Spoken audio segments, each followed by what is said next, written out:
ये है कि हमारे समाज में बहुत ही बुराइयां फैली हुई हैं। उन बुराइयों को रोकने के लिए आज ज़िला सारण के पूरे कमिश्नरी के उलमा और मस्जिद के इमाम हजरात जमा हैं।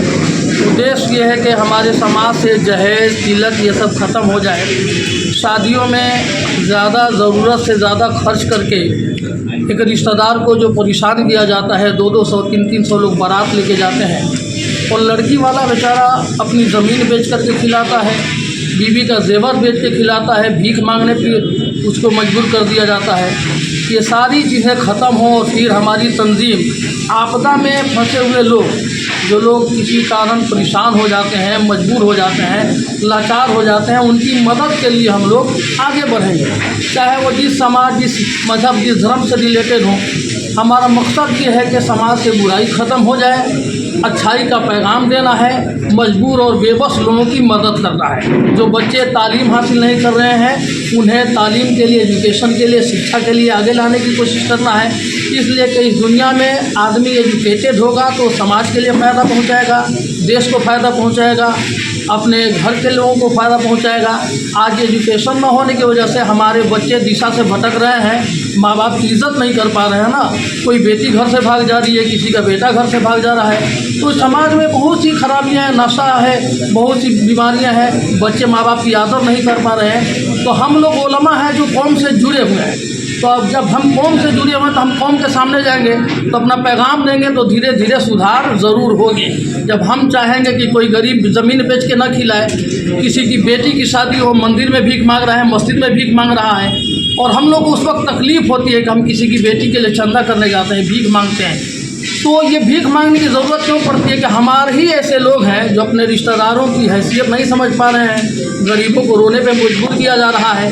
तो इस तमाम उलमा इस बात पर जमा है कि हमारे समाज से, मुआशरे से बुराई ख़त्म हो, बच्चे तालीम हासिल करें, एक गरीब की बेटी भी दुल्हन बन सके। आज जिसके घर में पैसे नहीं है वहाँ रिश्ता नहीं हो रहा है। आज हमारी बेटियाँ 40 साल की हो गई हैं, घरों में कमारी बैठी हैं, गरीबों के घर शानाई नहीं बच रही है, आंसू बहाने पे मजबूर है वो, इसलिए कि कोई रिश्ता नहीं कर रहा है कि जहेज़ नहीं मिलेगा। तो जब जहेज़ ही ख़त्म हो जाएगा तो हर बेटी मुस्कुराएगी। तो हमारा उद्देश्य है कि एक अमीर की बेटी अगर दुल्हन बन रही है तो गरीब की बेटी भी दुल्हन बने। और हमारी तंजीम हर साल ऐसी 2-4 बेटियों की ज़रूर शादी कराएगी अपने फंड से, जिनको कोई नहीं भाव दे रहा, जिनके माँ बाप लाचार हैं, मजबूर हैं, और वो बेटियाँ अनाथ हैं, यतीम हैं। तो ये हमारी तंजीम, हमारा संगठन जो है हर साल ऐसी बेटियों को ढूंढ करके उनकी शादी कराने का संकल्प ले रहा है। और हमारी कोशिश होगी, ऐसे भी पहले हो रहा है, लेकिन आज हम लोग मुत्तहिद होकर, सब लोग जमा होकर के इस काम को करने जा रहे हैं। और हमारे उलमा इस बात पर एग्री हो गए हैं कि जहाँ जहेज़ लिया जाएगा वहाँ निकाह नहीं पढ़ाएंगे। नाम बनाया जाए। मेरा नाम मौलाना निसार अहमद मिर्ज़ाई है।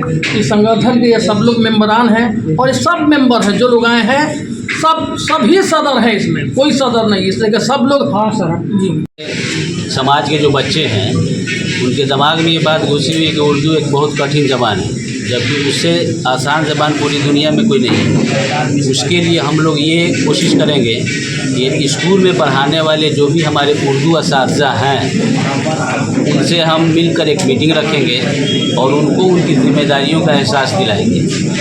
हर गांव में जो हमारे अइम्मा हैं उनसे हम मिलकर एक मीटिंग रखेंगे और गांव में पढ़ने वाले जो स्कूल में बच्चे हैं 1 से लेकर 10 तक, उन बच्चों के पढ़ाई का इंतज़ाम कराएंगे ताकि बच्चों के जहन दिमाग में ये बात जो घुसी हुई है, जिनकी बुनियाद उर्दू के एतबार से कमज़ोर हो जाती है, उनके ध्यान से ये बात निकालना है कि उर्दू एक मुश्किल ज़बान नहीं है बल्कि आसान ज़बान है, आसानी के साथ इसको पढ़ा जा सकता है।